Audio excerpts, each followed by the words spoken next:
Tahu nggak kalau makanan enak ini dibuat secara tidak sengaja? Semua dimulai ketika pada tahun 1930, Ruth Wakefield dan suaminya Kenneth membuka sebuah penginapan di Whitman, Massachusetts yang dikasih nama Toll House Inn. Di penginapan ini Ruth sendiri yang membuat makanan buat para tamu. Walaupun pada saat itu kondisi ekonomi dunia sedang tidak baik-baik saja imbas dari krisis yang dikenal dengan istilah Great Depression, tapi Toll House Inn atau THI yang awalnya hanya punya 7 meja makan, berhasil berkembang menjadi 64 meja dalam waktu 3 tahun.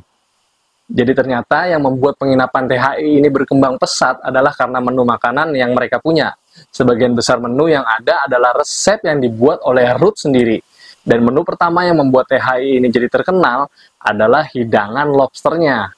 Bahkan beberapa orang terkenal seperti pemain bisbol Amerika Joe DiMaggio, aktris Gloria Swanson, dan Bette Davis juga pernah ke sana. Dan gak tanggung-tanggung, Presiden Amerika ke-35 John F. Kennedy juga pernah makan di Toll House Inn. Saking banyaknya resep yang diciptain sama Ruth ini, sampai-sampai di tahun 1931 Ruth merilis sebuah buku resep yang dikasih nama Toll House Recipes Tried and True, yang sudah dicetak ulang sebanyak 28 kali.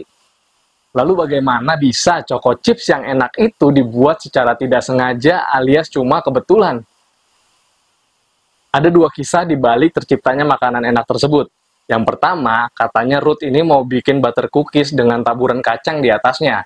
Tapi karena nggak ada kacang, akhirnya Ruth pakai bahan yang ada di situ, yaitu coklat batangan. Dan kisah yang kedua, katanya itu Ruth lagi mau bikin butter cookies dan pengen nambahin coklat. Dari 2 cerita yang berkembang itu, ada sebuah bantahan buat cerita atau latar belakang yang pertama tadi. Dalam sebuah buku yang ditulis oleh Caroline Wyman dengan judul Great American Chocolate Chip Cookie Book, Caroline menjelaskan bahwa Ruth Wakefield ini bukan tipe orang yang akan membiarkan restorannya yang sudah punya nama besar dan punya citra baik itu kehabisan bahan.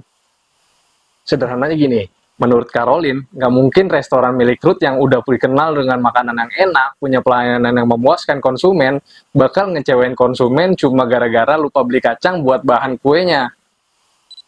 Gak sampai di situ, akhirnya pada tahun 1970, Ruth buka suara nih dan ngejelasin yang sebenarnya terjadi pada saat itu. Jadi waktu itu, THI ini memang udah bertahun-tahun membuat dan menyajikan kue kacang butterscotch tipis dengan es krim. Selama itu pelanggan suka dan gak ada masalah. Tapi Ruth pengen kasih sesuatu yang berbeda buat pelanggannya.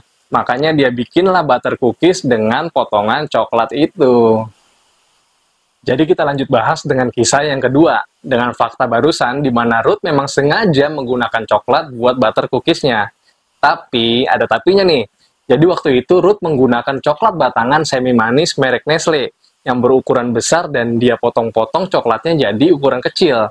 Buat dimasukin ke dalam adonan yang akhirnya setelah kue itu jadi, dikasih nama Toll House Crunch Cookies. Kisah dari Choco Chips ini makin luar biasa setelah resep Toll House Crunch Cookies ini muncul di surat kabar Boston. Dan nggak nunggu lama jadi salah satu resep yang bisa dibilang jadi favorit di Amerika. Bahkan bisa dibilang ya viral lah pada zamannya. Apa yang dilakukan Ruth dengan memotong coklat Nestle jadi ukuran kecil itu, akhirnya membuat Nestle menyadari potensi bisnis sekaligus menginspirasi Nestle untuk membuat coklat dengan 160 potongan coklat kecil supaya lebih mudah buat diolah. Singkat cerita, akhirnya resep Toll House Crunch Cookies yang diciptakan sama Ruth ini dijual ke Nestle. Ruth dapat apa?